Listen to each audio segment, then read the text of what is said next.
Hi అండి, అందరికీ నమస్తే. నా రాక్షసుడు పార్ట్ 136. ఇక స్టోరీ చూసేద్దాము. ఆమె నుదుటి మీద ముద్దు పెట్టి నేను వెళ్ళి టిఫిన్ తీసుకుని వస్తానని ఆమెను పక్కన కూర్చోబెట్టి పైకి లేస్తాడు సూర్య. వెళ్తున్న అతని చేయి పట్టుకుని ఏదో తెలియని భయం బాధతో, అతను నిజంగా తిరిగి వస్తే దానిని కావాలి అనుకుంటావా కన్నయ్య అని అడుగుతుంది ధరణి. మీ ముఖంలో భయం క్లియర్గా తెలుస్తుంటే, ఆ పాప నువ్వే అని తెలియక ఎవరో అనుకుని నీ గురించి నువ్వే టెన్షన్ పడిపోతున్నావు ఏంటి అని మనసులో అనుకుని, అయినా ఈ టైంలో ఆమె అంత టెన్షన్ పడడం మంచిది కాదని ఆమె ముందు ఒక కాలు ముడిచి కూర్చుని ఆమె చేతులను ముద్దు పెట్టుకుని, అలాగే ఆమె బయటనే పక్కకు జరిపి ఆమె పొట్ట మీద గట్టిగా ముద్దు పెట్టి, మన మధ్యకి ఎవరు వచ్చినా మనల్ని విడదీయలేరే, ఎందుకంటే నువ్వు నేను వేరు కాదు, ఒకే ప్రాణమని నీకు తెలుసు, అయినా భయపడుతున్నావు ఎందుకు? ప్రాణాన్ని వదిలి దూరం చేసుకుని ఎవరైనా బ్రతకగలరా చెప్పు?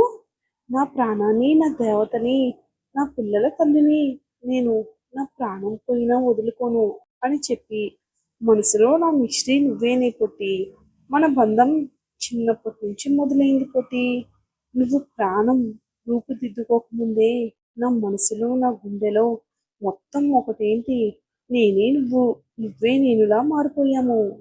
నువ్వు నాకే సొంతం పొట్టి, నువ్వు నా హక్కు, మనల్ని ఎవరూ వేరు చేయలేరనుకుంటాడు సూర్య. సూర్య చెప్పిన మాటలకు ధరణి నవ్వుతూ అతని నుదుటి మీద ముద్దు పెట్టి, నాకు తెలుసు నేనంటే నీకు ప్రాణమని, కానీ నువ్వు అడిగిన మాటలకు ఏదో తెలియని భయం వేసింది కన్నయ్య. ఈ మాటలతో నాకు కొండంత భరోసా వచ్చింది తెలుసా. అయినా నా స్వార్థం చూపించేయంలే, తను కూడా వస్తే మనతో పాటునే పెట్టుకుందాం అంటుంది నవ్వుతూ. అంటే ఏంటే నీ ఉద్దేశం? దాన్ని కూడా పెళ్లి చేసుకుని కాపురం చేసి పిల్లల్ని కని ఇద్దరు పిల్లల ముద్దులు కన్నయ్య అనిపించుకోవాలా అని అంటాడు కన్నయ్య. ధరణి మొహం అదోలా పెట్టుకుని, మరి తప్పదు కదా కన్నయ్య, తనంటే నీకు ప్రాణం కదా, మరి కష్టమైనా అడ్జస్ట్ అవుతానులే అంటుంది. ఆమె అమాయకమైన తింగరి మాటలకి సూర్య చిరుకోపంగా ఆమె మెడ వంచి ముందుకు తెచ్చుకుని ఆమె పెదాల మీద గట్టిగా ముద్దు పెట్టి, చంపుతాను, పిచ్చి పిచ్చి థాట్స్ నీ మైండ్లోకి వస్తే, ఈ జన్మకు నువ్వే నా భార్యవి, నా ప్రాణానివి, నా మిస్టరీవి, ఈ జన్మకే కాదు ఎన్ని జన్మలు అంటే అన్ని జన్మలు కూడా నువ్వే నా మిస్టరీగానే పుట్టాలి అని అంటాడు సూర్య. సూర్య డైరెక్ట్గా అంత పూర్తిగా నువ్వేనా మిస్టరీ అన్న మన పుట్టిదానికి అంత తెలివెక్కడ తగలబడి ఏడ్చింది. కన్నయ్య, నాకెప్పుడు ఎలాంటి భయాలు లేవు, నీ మిస్టరీ వచ్చినా ఇంకా ఎవరైనా వచ్చినా నా కన్నయ్య నుంచి నన్ను ఎవరు దూరం చేయగలరు? ఎవ్వరూ చేయలేరని అంటుంది ధరణి. ఆమె తెలివికి సూర్యకి ఏమనాలో తెలియక ఇంకోసారి అతని పెదాలతో ఆమె పెదాలను నలిపి, నీకు నిజంగానే బ్రెయిన్ లేదే పొట్టిదానా అని బయటికి లేస్తాడు. దేవుడా, ఇప్పుడు నేనేం చేశానని నా పెదాలను పిప్పరమెంట్ బిల్లలా చప్పలించాడు అని జుమ్మని లాగుతున్న పెదాలను అనుకుంటుంది. సరే, రాహుల్ అందరూ నార్మల్గా అయినా కూడా అతను మూడీగా రూమ్లోకి వెళ్ళడం చూసిన రమ్య ఎవరూ చూడకుండా అతని రూమ్లోకి వెళ్ళి రాహుల్ కోసం చూస్తుంది. రూమ్లో ఎక్కడా కనిపించకపోయేసరికి వాష్రూమ్లో నుంచి వాటర్ సౌండ్ వస్తుంటే బాత్రూంలో ఉన్నాడని బెడ్ మీద కూర్చుంటుంది. ఎంతసేపైనా బయటికి రాకపోయేసరికి వాష్రూమ్ దగ్గరికి వెళ్ళి, బావా డోర్ ఓపెన్ చేయి అని గట్టిగా పిలుస్తుంది. ఆమె పిలిచిన 2 నిమిషాలకి బయటకు వచ్చిన రాహుల్ని చూస్తుంది రమ్య. మొహమంతా ఎర్రగా అయిపోయి ఏడ్చినట్టు తెలియకుండా ఉండడానికి మొహం వాటర్తో కడుక్కుని వస్తాడు రాహుల్.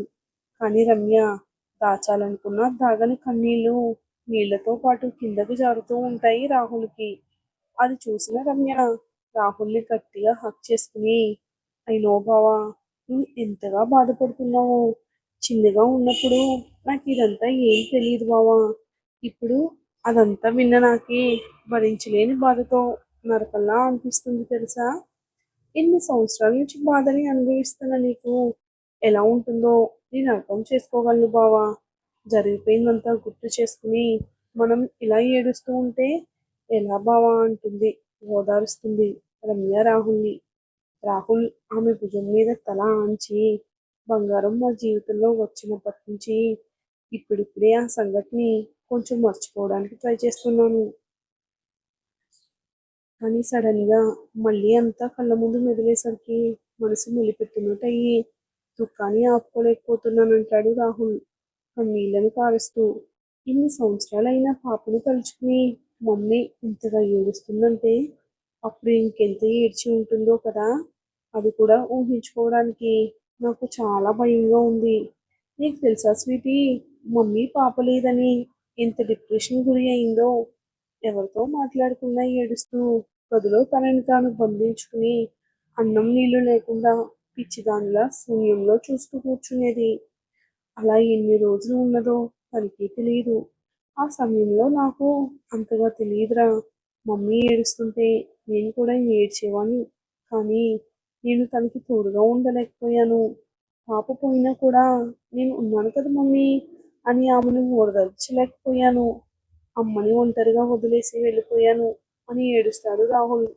రాహుల్ ఫాదర్‌ని ఏడుపుని చూసిన రమ్య కూడా కన్నీళ్లు కారుస్తూ అతన్ని జాగ్రత్తగా పట్టుకుని తీసుకువచ్చి బెడ్ మీద కూర్చోబెట్టి అతని పక్కన ఆమె కూర్చుని ఇటు చూడు బావా అని అతని గడ్డం పట్టుకుని తన వైపు తిప్పుకుని, ఎందుకు నువ్వు ఇలా ఆలోచిస్తున్నావు? అత్తయ్య మావయ్య మేము అందరం తోడుగా ఉన్నాము అనే కదా నువ్వు అన్నయ్య వెంట వెళ్ళింది. వెళ్ళి నువ్వు అన్నయ్యని కంటి రెప్పలా కాపాడుకుంటూ వచ్చావు. నువ్వు అన్నయ్య వెంట వెళ్ళకుండా అక్క దగ్గరే ఉండి ఉంటే అన్నయ్య ఏమైపోయేవాడు? డిప్రెషన్‌లో ఉన్న అన్నయ్యకు అడుగడుగునా తోడుగా ఉంటూ మామూలు స్థితికి తీసుకొచ్చావు. అత్తయ్యకి తోడుగా లేవని ఏడుస్తున్నావే కానీ అన్నయ్యని కాపాడుకున్నానని నీకు అనిపించడం లేదా బావా అని అంటుంది. రాహుల్ అవును, అది నిజమే. మమ్మీకి తోడుగా అందరూ ఉన్నారని మామయ్య సూర్య వెంట తోడుగా వెళ్తావా అనగానే సరే అని అన్నాను. మరి ఎందుకు ఇప్పుడు జరిగిపోయిన దాన్ని తలుచుకుని ఇలా బాధపడి ఏడుస్తున్నావు బావా అంటుంది చెంప మీద ముద్దు పెట్టి రమ్య. మమ్మీ జరిగిందంతా చెప్పగానే వాళ్ళు బాధలో ఉన్నప్పుడు వాళ్ళకి తోడుగా ఉండలేకపోయానే అన్న బాధ కలిగింది. నువ్వు ఇలా ఏడుస్తున్నావని తెలిస్తే అటు అన్నయ్య ఇటు అత్తయ్య ఇంట్లో అందరూ బాధపడతారు బావా. అత్తయ్య నార్మల్ అయిపోయింది కదా, నువ్వు బాధపడకు. ఇలా ఏడుస్తూ ఉంటే నేను చూడలేను బావా అని. నువ్వు ఎప్పుడూ స్మైల్ చేస్తూ ఉంటేనే బాగుంటావు అని అతను ఒడిలో కూర్చుని బుగ్గలు లాగుతుంది రమ్య. ఇంకేకటి సూర్య తల్లికి టిఫిన్ తినిపించి మెడిసిన్ వేస్తాడు. ఉన్నదంతా మళ్ళీ కట్ చేసి నీరసంతో పడుకుంటుంది. ఆమెకు బ్లాంకెట్ కప్పి ఆమె వైపు కొన్ని క్షణాలు అలాగే చూసి, ఏంటిది ఇంత విచిత్రం కాకపోతే నువ్వు నా పెళ్ళానమని గట్టిగా చిన్నప్పుడే డిసైడ్ అయిన నాకు ఇన్ని సంఘటనల తర్వాత మళ్ళీ ఇన్ని సంవత్సరాలకు నా జీవితంలోకి నా పెళ్ళంగా వస్తే అనుకుని ప్రేమగా ఆమె తల నిమిరి ఫోన్ తీసుకుని బాల్కనీలోకి వెళ్ళి హాస్పిటల్కి ఫోన్ చేసి మెడికల్ చెకప్ చేయడానికి ఇద్దరు డాక్టర్స్ని పంపించమని చెప్తాడు. అతను ఫోన్ చేసిన అరగంటకే డాక్టర్స్ వస్తారు. శారదా రాఘవ్ గారి బ్లడ్ శాంపిల్స్ తీసుకుంటే అందరికీ ఎందుకు అనుమానం వస్తుందని ఇంట్లో ఉన్న పెద్దవాళ్ళందరికీ హెల్త్ చెకప్ అని బ్లడ్ అందరు బ్లడ్ టెస్టెస్ షుగర్ బీపీ ఇంకొన్ని టెస్ట్లు ఇస్తారు. ఎవరికీ అనుమానం రాకుండా. ఇంట్లో వాళ్ళందరూ సడన్గా ఎందుకు ఇదంతా అంటే అందరి హార్ట్స్ ఎమోషన్స్తో వీక్ అయిపోయాయి కదా, ఎందుకైనా మంచిది అని జనరల్ నార్మల్ చెకప్ అంతే అని అంటాడు సూర్య.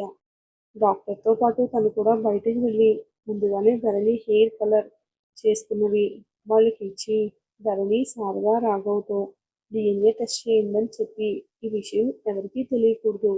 ఇంత ఫాస్ట్గా అయితే అంత ఫాస్ట్గా చేయండి.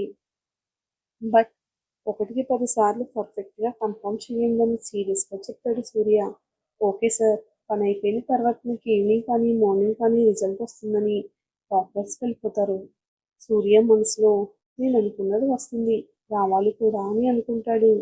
సూర్య ఏంటి కొంత దూరంలో ఉన్న రాథోడ్ మనుషులు డాక్టర్ సూర్య ఇంటికి రావడం చూసి వెంటనే రాథోడ్కి వార్త చేరవేస్తారు. రాథోడ్ ఫోన్ అటు ఇటు తిప్పుతూ ఆలోచిస్తూ డాక్టర్ సూర్య ఇంటికి ఎందుకు వెళ్ళారు? అతని వైఫ్‌కి ఏమైనా ప్రాబ్లమ్ అయిందా? అని ఆలోచిస్తూ ఉంటాడు. ఇలా ఆలోచిస్తూ ఉంటే పనవ్వదని హాస్పిటల్‌కి స్టార్ట్ అవుతాడు. ఏమన్నా రాథోడ్ బన్నీని ఏం చేయబోతాడో నెక్స్ట్ ఎపిసోడ్‌లో తప్పక చూద్దాం. వీడియో గనుక నచ్చినట్లయితే మరింత సపోర్ట్ చేస్తారని కోరుకుంటున్నాను. Thanks for watching.